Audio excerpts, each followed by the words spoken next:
Okay, guys and gals, well, you just will not convince me that situations like this, by people like this, aren't influenced by our political climates. Let's be honest, we've got a whole generation of folks out there that's extremely thin-skinned. They're offended by everybody and everything that goes on around them. I still think it's in part a product of liberal universities, radical universities. You're seeing that all over the news. But let's be honest, the other thing that caused this or help spur this is the elevation of criminals and the de-elevation of victims. And the lack of punishment. Look, the summer of love, as Jenny Durkin once described it in Seattle, Seattle's radical mayor that thought it was no big deal that Antifa and BLM were taking over the city. This causes situations like this. This is what gives birth to situations like this. And you might be like, what situation? Well, how about an Amazon employee at work getting mad at a joke, pulling out a box cutter and proceeding to cut somebody up because they don't like a joke. They were offended by a joke. And people like this must think they're tough, but I have to question exactly how tough are you if your skin is this thin, that words wound you so badly that you got to lose your mind like this. It's crazy. I don't consider these kind of people to be tough at all. Weak. I mean, it's just crazy. I grew up in part 70s and 80s. I just can't imagine losing it this badly over a joke. I don't care what the joke is. I don't. A poorly timed joke, poorly worded jokes, offensive jokes don't give you the right to attempt to murder somebody. That's not how that works. The Blaze, an Amazon warehouse worker, was charged with attempted murder and more after he allegedly attacked a co-worker with a box cutter after he was upset by a lunchtime joke. Are you a joke? ? Las Vegas Metropolitan Police arrested a man following an incident at an Amazon facility. We've got a brand new one right here in town.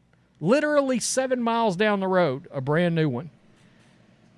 Somehow, some way, I don't think anybody working there is going to pull this. If they do, they're going straight into jail. And we're going to talk about Vegas and their prosecution situation there. After an alleged confrontation in which an employee struck another employee with a box cutter, causing lacerations, KVVU-TV reported. According to a police report, the victim was eating lunch with the suspect, Kenneth Durhall, among a group of other people when he made a joke that upset Durhall. The accused then reportedly asked the other man to follow him into the locker room to have a discussion. The suspect allegedly went to his locker, grabbed a silver box cutter, and then eventually the pair went into a bathroom that connects to the locker room. Once in the bathroom, Durhall allegedly brandished the box cutter and proceeded to hit and cut the victim, causing lacerations on the victim's head and neck. The victim reportedly pushed back and punched the suspect twice in an apparent act of self-defense. The victim told the police that Durhall had put him in a headlock and said he was, quote, going to kill him, with a witness additionally having reported that he heard the suspect say, "I'm going to end this fool." Then Durhall allegedly tried to take the fight outside, but onlookers intervened and convinced the victim to stay inside until police arrived. Investigators acquired surveillance video along with evidence of blood, yikes, from the scene. Police later arrested Durhall at his home the next day, and he was charged with battery with a deadly weapon and attempted murder. Well, at least you seem to have charged him correctly. Durhall was interviewed by police and reportedly denied using a box cutter in the incident. He allegedly stated that he simply grabbed his wallet and phone charger from his locker, but police reported that his story was inconsistent. This incident came just 3 weeks after a different box cutter incident at an Amazon facility in Tukwila, Washington. After an altercation, an employee allegedly cut a co-worker's face with a box cutter. Earlier in the morning, the suspect fled the scene before police arrived, resulting in a manhunt. Police said that incident started as a dispute and then escalated into a physical fight before the weapon was allegedly used. Well, that brings me to another thing. What's up with not being able to have a good old-fashioned fist fight anymore? What's up with that? Everything's got to pull a knife, pull a gun, pull a box cutter. You know, I grew up, I worked at a grocery store. We use box cutters all the time. I can't think of one time I got so mad at anybody, I thought, I'm going to take this box cutter and just cut your throat wide open. That never actually crossed my mind because I'm not crazy. I'm not crazy. I'm sure over the course of 5 or 6 years that I worked for this company, somebody pissed me off. I'm sure that happened. I never once thought, I'm going to cut a fool. I'm going to cut this mother bleeper up. No, it didn't happen. Didn't cross my mind. People are out of their minds these days. So let's circle back around to Vegas.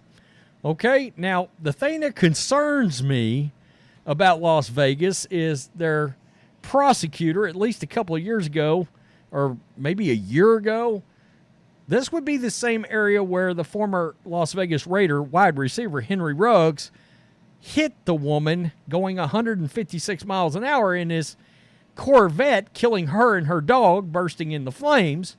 And the prosecutor talked all big and bad about, Henry Ruggs may get up to, I think it was 30 to 50 years or something, and Henry Ruggs got 3 years, I think, plus an additional certain amount of probation.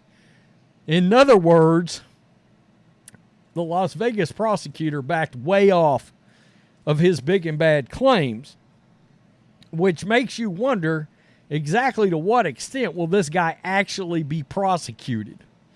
Okay, and I don't remember the political affiliations of the prosecutor. I could have swore he was a Republican when I checked it a while back.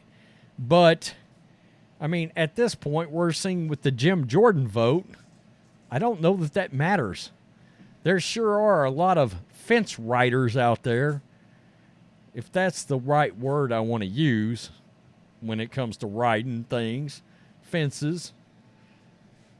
You guys can probably read between the lines. I don't know. I mean, light on crime starts situations like this, leads to situations like this. When you see so many people for so many months not be held accountable for anything or their actions, and it's broadcast on MSNBC and it's broadcast on CNN and all these mainstream networks, mostly peaceful, then people are like crazy people anyway, with thin skin, that get their little feelings hurt every 27 seconds. The same people that get on the X/Twitter and have to lose it over Trump. We know those people. We've seen those people. They don't feel like there's any repercussions, so why not grab a box cutter and cut somebody over a joke that didn't land right? Yeah, it's ridiculous. It really is.